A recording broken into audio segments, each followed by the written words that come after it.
আর এবার একটু আমরা দত্তপুকুরের দিকে নজর রাখবো, কারণ সেখানে নেতার মদতে মধুচক্রের আসর। গেস্ট হাউসে মধুচক্র চালানোর অভিযোগ, প্রতিবাদ করলে পুলিশকে দিয়ে রীতিমতো হেনস্থা।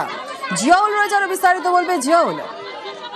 দেখো, দত্তপুকুর থানার কদমগাছি এলাকায় সেখানে এক নেতার মদতেই চলতো মধুচক্রের আসর, এমনটা অভিযোগ এলাকার মানুষের। অর্থাৎ একেবারে স্টেশন লাগোয়া একটি গেস্ট হাউস, সেখানেই অসামাজিক কার্যকলাপ হতো। অর্থাৎ একের পর এক বহিরাগত ছেলেমেয়েরা সেখানে আসতেন এবং এটা নিয়ে কিন্তু এলাকার মানুষ একাধিকবার সোচ্চার হয়েছে, কিন্তু কোনো কথা শোনা হয়নি। যখনই সোচ্চার হয়েছেন তখনই বিভিন্ন রকম ভাবে পুলিশ দিয়ে তাদেরকে হেনস্থা করা হয়, পুলিশকে দিয়ে কেস খাওয়ানোর অভিযোগ উঠছে, এলাকার মানুষজন করছেন। এবং এ নিয়ে একাধিকবার সোচ্চার হয়েও কোনো কাজ না হয়, তারা কিন্তু একেবারে সেই গেস্ট হাউসের সামনে বিক্ষোভ করার একটাই দাবি যে বহিরাগতদের এলাকার মানুষ নিয়ে আসছেন এবং তার জন্য এলাকার পরিবেশ ভারসাম্য নষ্ট হচ্ছে।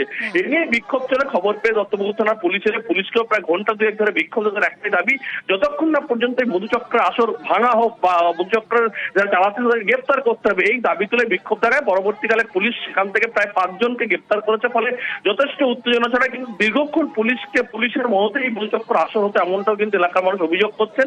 এবং এক নেতার মদতেই সেটা চলতো, বলে পুলিশকে দিয়েই তাদেরকে ভয় দেখানো হতো, এমনটা অভিযোগ। পর্যন্ত 5 জনকে গ্রেপ্তার করেছে দত্তপুকুর থানা পুলিশ, যারা মধুচক্রে আসর বসাতেন, এমনটা অভিযোগ। এবং এই বাড়ির মালিক, গেস্ট হাউসের মালিক, তাদেরকে পুলিশ গ্রেপ্তার করেছে। ফলে ইতিমধ্যে একটা উত্তেজনা পরিস্থিতি তৈরি হয় দত্তপুকুর স্টেশন লাগোয়া এলাকায়। বেশ, ধন্যবাদ।